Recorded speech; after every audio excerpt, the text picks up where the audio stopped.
오늘 우리 함께 읽을 기록된 하나님 말씀 신약의 말씀입니다. 누가복음 제12장 누가복음 제12장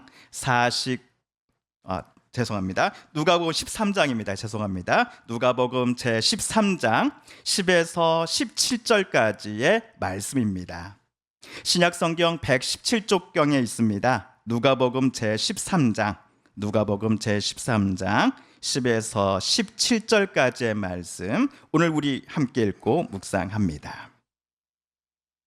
먼저 13장 10절 말씀 제가 먼저 봉독하겠습니다. 예수께서 안식일에 한 회당에서 가르치실 때에 18회 동안이나 귀신 들려 앓으며 꼬부라져 조금도 펴지 못하는 한 여자가 있더라. 예수께서 보시고 불러 이르시되 여자여 내가 내 병에서 놓였다 하시고 안수하시니 여자가 곧 펴고 하나님께 영광을 돌리는지라. 회당장이 예수께서 안식일에 병 고치시는 것을 분내어 무리에게 이르되 일할 날이 엿새가 있으니 그동안에 와서 고침을 받을 것이요 안식일에는 하지 말 것이니라 하거늘 주께서 대답하여 이르시되 외식하는 자들아 너희가 각각 안식일에 자기의 소나 나귀를 외양간에서 풀어내어 이끌고 가서 물을 먹이지 아니하느냐.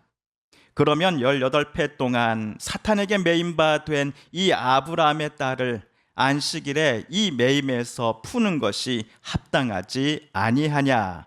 예수께서 이 말씀을 하심에 모든 반대하는 자들은 부끄러워하고 온 무리는 그가 하시는 모든 영광스러운 일을 기뻐하니라.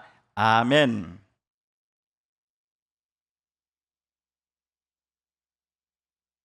오늘 우리가 읽은 본문은 예수님께서 안식일에 들리신 어떤 회당에서 가르치고 계셨다라부터 시작합니다.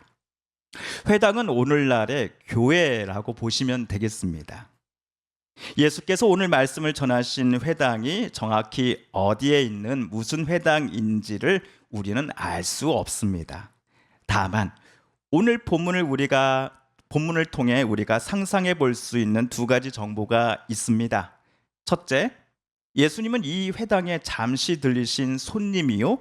둘째, 14절에 따르면 이곳 회당의 장이 분명 있었다라는 점입니다. 회당의 장을 성경은 회당장이라고 부릅니다. 예수님 당시 회당장의 역할은 주로 회당을 운영하고 관리하는 일이었습니다.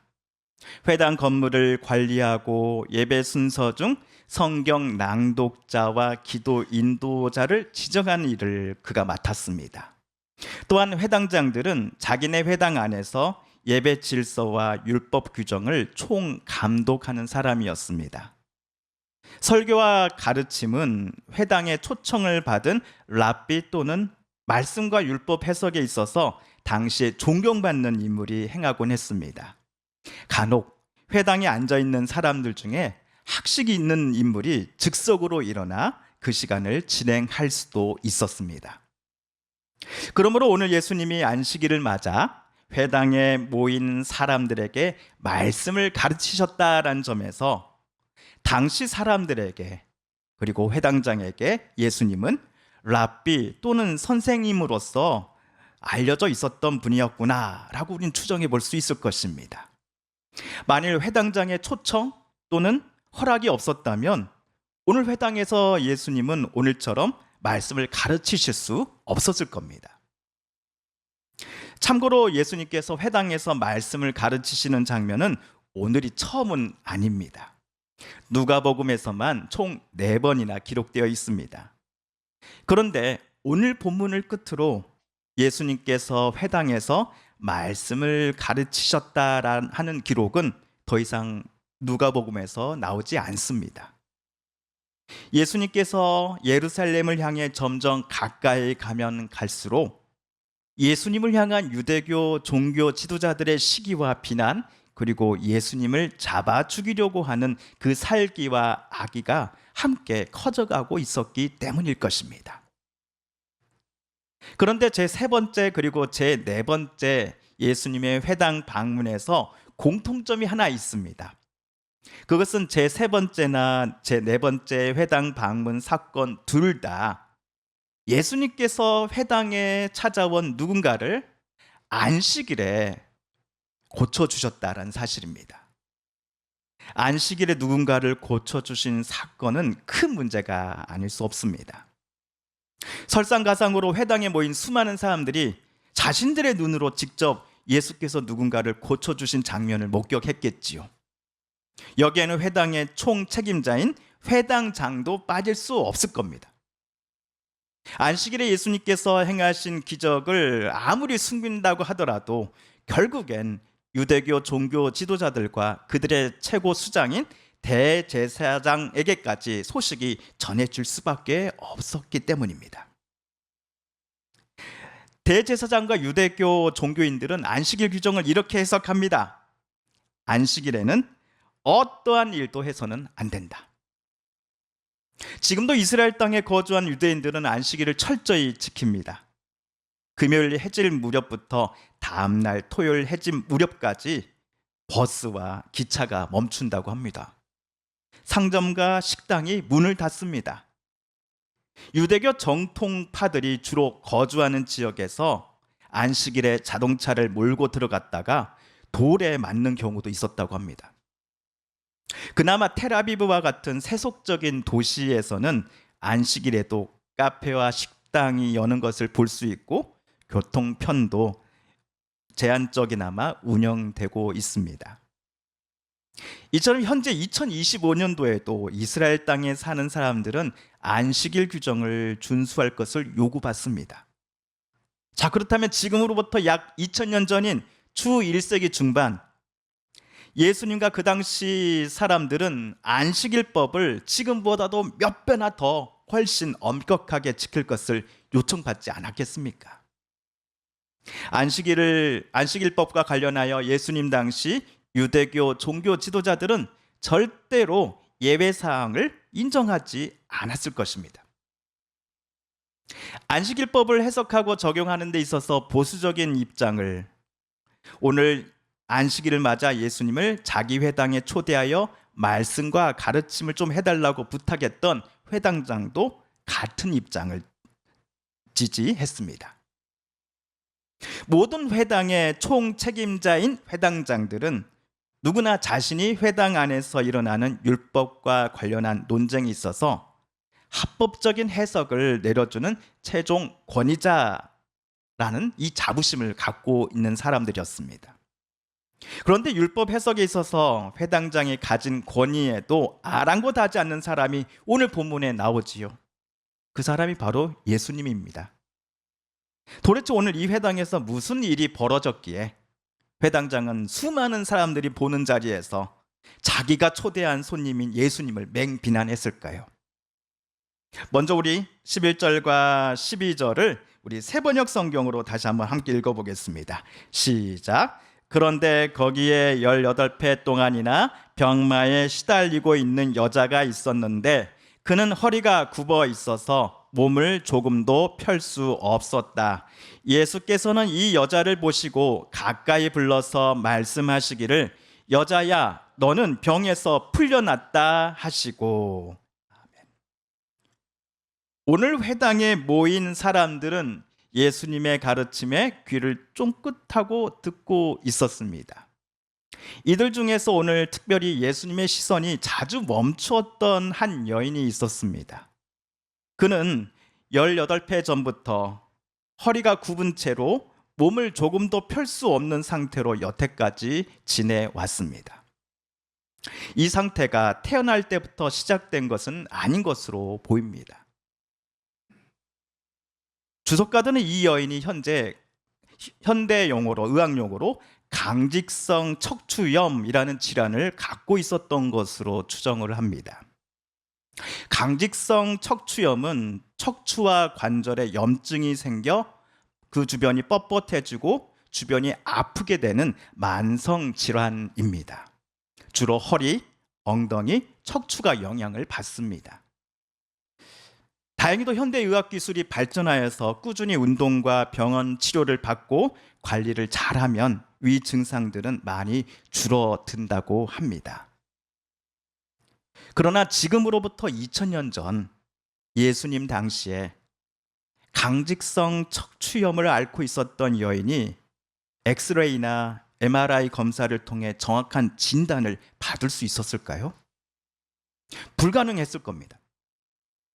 강직성 척추염은 시간이 지나면서 척추가 융합되어 굳을 수 있는데 예수님 당시에는 이를 막을 약물이나 치료법이 없었기 때문이죠. 민간요법으로 온열요법, 마사지, 진통 허브들을 사용하는 이도 있었다고 합니다. 그러나 이것들이 척추의 융합이나 변형을 막아주지는 못했을 겁니다. 그러니 예수님 당시에 이 병이 진행되면 허리가 굽은 상태로 고정되는 경우가 다반사였던 것입니다. 게다가 오늘 강직성 척추염을 알아왔던 환자는 여자였습니다.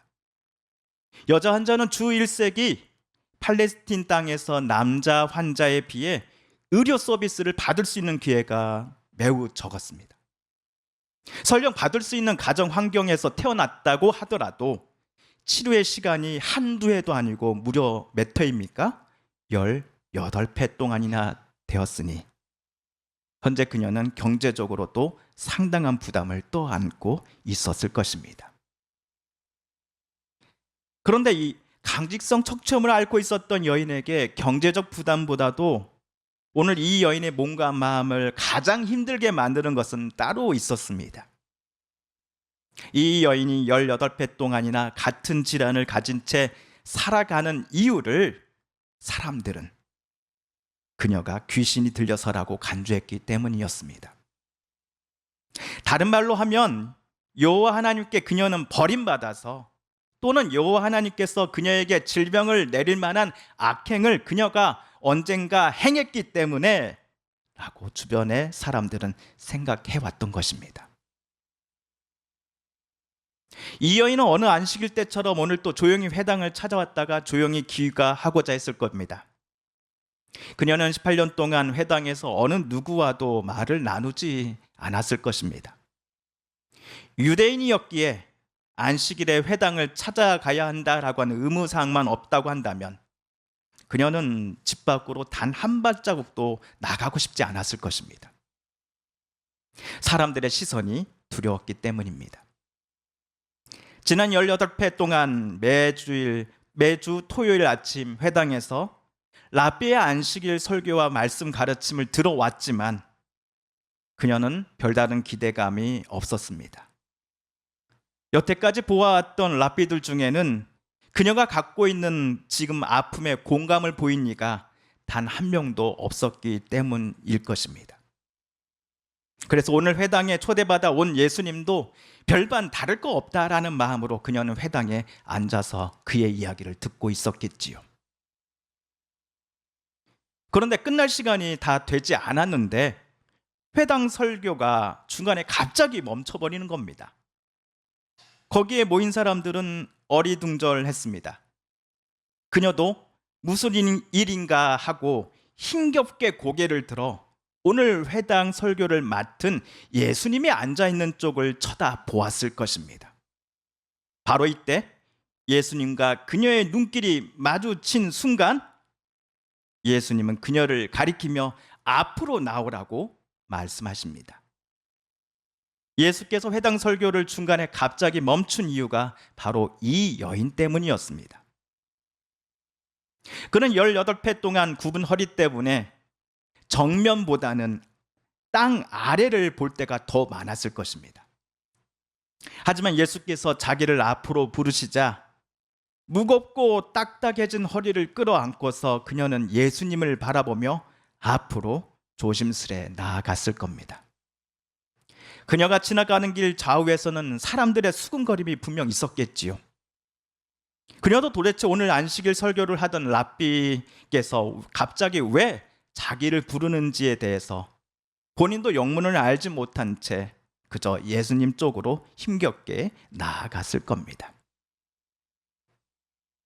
예수님 곁에 도착한 그녀에게 건넨 예수님의 첫 마디는 여자여, 내가 내 병에서 놓였다 였습니다. 그리고 예수님은 그녀에게 자기 손을 얹으셨습니다. 그러자 18배 동안이나 굽어있던 여자의 허리가 펴졌습니다. 그녀는 누구에게 영광을 올려드렸습니까? 그녀 옆에 계신 예수님께입니까? 아닙니다. 그녀는 하나님께 영광을 올려드렸습니다. 이 점에서 혹시라도 우리는 그녀가 자기를 고쳐주신 예수님을 무시한 것 아니야? 라고 생각할 수도 있습니다. 그러나 오늘 자기의 굽은 허리를 펴게 해주신 기적이 일어나자마자 영광을 하나님께 올려드린 이유는 예수께서 지금 하신 기적이 하나님의 능력과 뜻에 힘입어 일어났음을 그녀가 인정했기 때문일 것입니다. 과거 예수님의 제자들이 자기들의 예수님께 하나님을 보여주십시오라고 부탁했을 때 예수님은 나를 본 사람은 하나님 아버지를 본 사람이다 라고 가르쳐 주신 장면을 저와 여러분은 기억합니다. 예수님과 3년 가까이 지내왔던 제자들도 미처 깨닫지 못했던 사실을 오늘 예수님을 처음 만난 이 여인은 알고 있었습니다. 예수님은 하나님의 뜻을 행하고자 이 땅에 오신 하나님의 아드님이시오. 또한 오늘 이 기적은 하나님으로부터 시작된 기적이라는 사실을 그녀는 인정했던 것입니다. 자기에게 예수님께서 베풀어 주신 기적으로 말미암아 여인은 하나님께 영광을 올려드렸으나 반대로 같은 장소에서 크게 화를 내며 예수님을 비난한 이가 있었으니 그는 회당장이었습니다. 안식일을 맞아 예수님을 회당 설교자로 초대한 당사자였지요. 회당장은 수십 명의 사람들이 보고 듣는 자리에서 예수님을 공개적으로 비난했습니다. 안식일에는 아무 일도 하지 말 것인데 어찌하여 율법 규정을 어기고 안식일에 당신은 병을 고쳤는가? 회당장의 꾸짖음에 예수께서 어떤 대답을 하시는지가 오늘 15, 16절을 보시면 나옵니다. 우리 함께 읽어볼까요? 시작. 주님께서 그에게 대답하셨다. 너희 위선자들아, 너희는 저마다 안식일에도 소나 나귀를 외양간에서 풀어내어 끌고 나가서 물을 먹이지 않느냐? 그렇다면 아브라함의 딸인 이 여자가 18배 동안이나 사탄에게 매여 있었으니 안식일에라도 이 매임을 풀어주어야 하지 않겠느냐? 아멘. 아무리 안식일이라고 해도 이스라엘 사람들은 자기 집에서 키우는 가축에게 물을 먹이고자 외양간에 줄로 묶여있는 낙이나 소를 풀어서 물이 있는 곳까지 데리고 갑니다. 일을 하는 것입니다. 그런데 이 행위는 안식일법을 어기는 것이 아니라고 사람들은 생각합니다. 예수께서 여기서 물으십니다. 가축도 이러한데 사람이 안식일에 살 수 있다면, 그가 생명을 얻을 수 있다면 아무리 안식일이라고 하더라도 그를 구속해왔던 매인과 족쇄는 풀어주어야 하지 않겠습니까? 라고 말입니다. 또한 예수님은 자기가 고쳐주신 이 여인을 16절에서 어떤 호칭으로 부르고 계십니까? 아브라함의 딸이라고 부르십니다. 그녀의 외적인 모습 때문에 사람들은 마치 그녀를 죄인처럼 멀리하며 외면을 하였을 것입니다.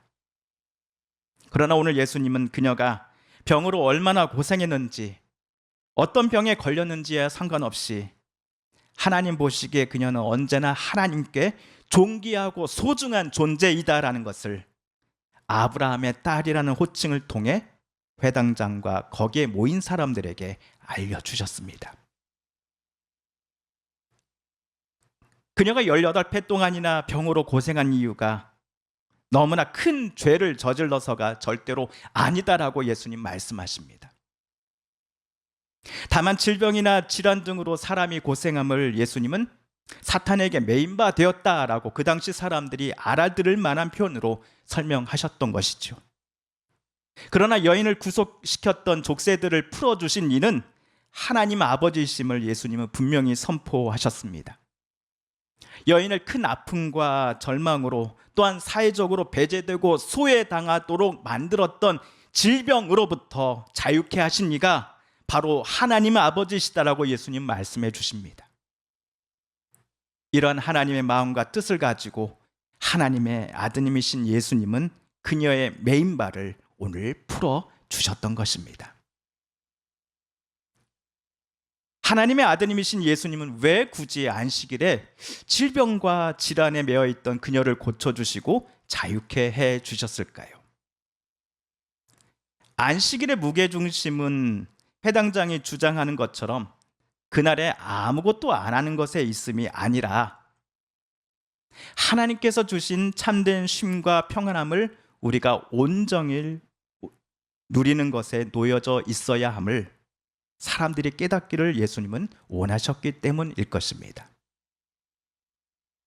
오늘날 저와 여러분에게 안식일은 일요일 즉 주일이 됩니다. 주일 아침 새벽 일찍 집을 나와 교회에서 밤늦게까지 각종 예배에 봉사에 교회학교 교사에 수고하다가 온 힘이 다 빠져 집에 들어가는 것을 누군가는 안식일인 주일을 잘 보내는 것이다 라고 말할지 모릅니다. 하지만 이것은 예수께서 말씀하시는 안식일을 하나님 뜻대로 지킨과는 거리가 멀어 보입니다. 주일에 하나님이 사랑하는 자들에게 주시는 평화와 쉼 그리고 자유함을 우리의 가족, 성도, 이웃분들과 함께 나누고 즐거워하는 날로 보내는 것이 하나님께서 이스라엘에게 주신 안식일 규정의 참된 의미이기 때문입니다. 평안과 참된 자유를 누릴 대상에 우리들을, 여러분 자신을 빼서는 절대로 안 됩니다. 한편 성도 여러분, 오늘 말씀을 지금까지 저와 함께 한 절 한 절 묵상하실 때 어떤 마음이 드셨습니까? 저는 오늘 설교를 준비하면서 하나님께 이런 기도를 드렸습니다. 하나님, 우리 성도님들 중에 크고 작은 질병과 질환, 통증으로 힘들어하시는 분들이 계십니다. 오늘 이 여인을 붙잡고 있어서 고통과 아픔으로 또한 사회적 소외로 밀어넣었던 질병으로부터 하나님께서 예수님을 통해 자유케 해주셨듯이 우리 성도님들께도 동일한 기적과 은혜를 내려주십시오라고 저는 기도했습니다. 물론 하나님이 18패가 아니라 병이 발견된 즉시 곧바로 왜 고쳐주시 않았는가 라고 우리는 하나님께 따져보고 싶은 마음이 없지 않습니다. 하나님은 전지전능하시고 당신의 자녀들을 너무나 사랑하신다고 하는데 어찌하여 오늘에서야 그녀를 질환의 고통으로부터 자유케 하셨습니까? 당장 하나님은 그녀를 고쳐주실 수 있지 않았습니까? 라고 하는 의문과 의아함이 우리에게 분명 있습니다. 다만 성경은 우리에게 예수님을 통해 오늘 그녀가 병으로부터 자유함을 얻었다, 예수께서 그녀를 고쳐주셨다라고 말을 해줄 뿐입니다. 또한 그녀에게 기적의 사건은 하필 오늘이어야만 합니까? 라는 우리의 질문에 성경은 말을 해주지는 않습니다. 다만 분명한 것은 그녀가 예수님으로 말미암아 고침을 받았다라는 사실입니다. 그리고 우리는 받아들이기 힘들지만 그녀가 병 때문에 참으로 고생하고 힘들어하며 수없이 눈물을 흘렸을 지난 시간 내내 하나님께서 그녀를 아브라함의 딸로서 늘 바라보시며 그녀를 사랑해 주셨다라는 사실입니다. 성도 여러분, 바라기는 하나님께서 보시기에 아브라함의 아들이요 딸인 우리 귀한 성도님들이 현재 고침받고 치료받으며 회복되기를 간절히 소망하는 바를 하나님께서 가장 선한 방법으로 응답해 주시기를 저는 간절히 원합니다. 하나님 고쳐주소서, 하나님 치료하여 주소서, 하나님 회복시켜 주소서. 우리 함께 기도하겠습니다. TV CF, 라디오 CM, 선거 홍보 영상, 기업 홍보 및 기록 영화를 전문으로 기획, 촬영하여 제작하는 산여울 기획은 1등 제품을 2등 가격으로 공급합니다. 산여울 기획.